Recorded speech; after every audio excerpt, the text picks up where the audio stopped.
ያውን የት ሀገር ባህል ነው? ቆይ የሀዲያ ምን ይባላል ስሙ? አተካኖ ይባላል። ይሄ ለምንላችን ላይ ይሄ ተመራጭነት ተወዳጅ የታወቀ ታዋቂ የሚባል ለበዓል ለእንግዳ አንደኛ የሚባል ምግብ ይሄ ነው።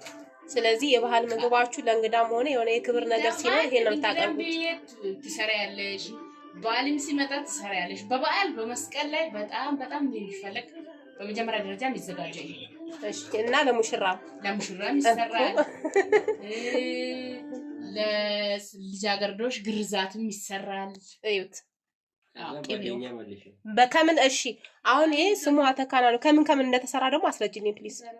አሁን አይ ከምን እንደሚዘጋጅ ይሄ አተካና ለማያውቁ ሰዎች ከቀይ ሽንኩርት ቡላ ቅቤ ሽንኩርት ተከትፎ ድቅቅ ተደርጎ ይጨመርበታል። አይቤ እና በጣም አይቤና ቅቤ ይፈልጋል።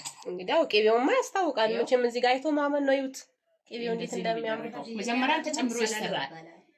ተቆልቶ ሲወጣ በደንብ ይታሻል በቅቤ። ከዛ ውሃ በጣም አይቃጠልም። ከዛ በቃ በዚህ በነጩ እንደዚህ ነው የሚሰራው። እሺ ቡላ በሀዲኛ ምን ይባላል? አይብስ ሰለሎ። እሺ ቅቤስ? ቡሮ። እሺ ስላስረዳሽን እናመሰግናለን። ወዶችዬ እንግዲህ ተመልከቱ። አሁን ያያሳየዋችሁ ያለው የሀዲያን የምግብ ባህል ነው። የባህል ምግባቸው ነው። ይሄ በጣም የክብር እንግዳ ሲኖርና ሙሽራ ባለ ጊዜ ያው እንደነገረች እንዳስረዳቻችሁ የሚቀርብ ነው። እዚህ ጋር ዳቦ አለ። ባህሉ ለምን እንደተጠራው ባላቅም ልበላ ነው የተጠራሁት።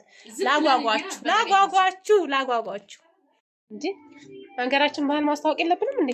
ቆጮ ሲፋቅ እመጣለሁ ገጠር። አሁን እሱ ነው የቀረሽ።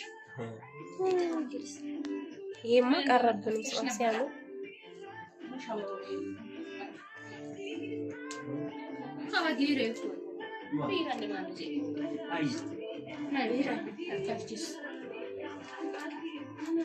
ያውን የት ሀገር ባህል ነው? ቆይ የሀዲያ ምን ይባላል ስሙ? አተካኖ ይባላል። ይሄ ለምንላችን ላይ ይሄ ተመራጭነት ተወዳጅ የታወቀ ታዋቂ የሚባል ለበዓል ለእንግዳ አንደኛ የሚባል ምግብ ይሄ ነው።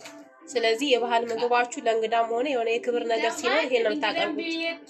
ትሰሪያለሽ፣ በዓልም ሲመጣ ትሰሪያለሽ። በበዓል በመስቀል ላይ በጣም የሚፈለግ በመጀመሪያ ደረጃ የሚዘጋጀው ይሄ።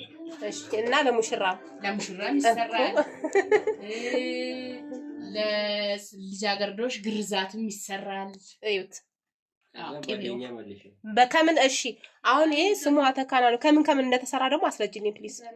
አሁን አይ ከምን እንደሚዘጋጅ ይሄ አተካና ለማያውቁ ሰዎች ከቀይ ሽንኩርት ቡላ ቅቤ ሽንኩርት ተከትፎ ድቅቅ ተደርጎ ይጨመርበታል። አይቤ እና በጣም አይቤና ቅቤ ይፈልጋል። እንግዲያው ቅቤውማ ያስታውቃል መቼም እዚህ ጋር አይቶ ማመን ነው። ይዩት ቅቤው እንዴት እንደሚያምር። መጀመሪያ ተጨምሮ ይሰራል። ተቆልቶ ሲወጣ በደንብ ይታሻል በቅቤ። ከዛ ውሃ በጣም አይቃጠልም። ከዛ በቃ በዚህ በነጩ እንደዚህ ነው የሚሰራው። እሺ ቡላ በሀዲኛ ምን ይባላል? አይብስ ሰለሎ። እሺ ቅቤስ? ቡሮ። እሺ ስላስረዳሽን እናመሰግናለን። ወዶችዬ እንግዲህ ተመልከቱ። አሁን ያያሳየዋችሁ ያለው የሀዲያን የምግብ ባህል ነው። የባህል ምግባቸው ነው። ይሄ በጣም የክብር እንግዳ ሲኖርና ሙሽራ ባለ ጊዜ ያው እንደነገረች እንዳስረዳቻችሁ የሚቀርብ ነው። እዚህ ጋር ዳቦ አለ። ባህሉ ለምን እንደተጠራው ባላቅም ልበላ ነው የተጠራሁት። ላጓጓችሁ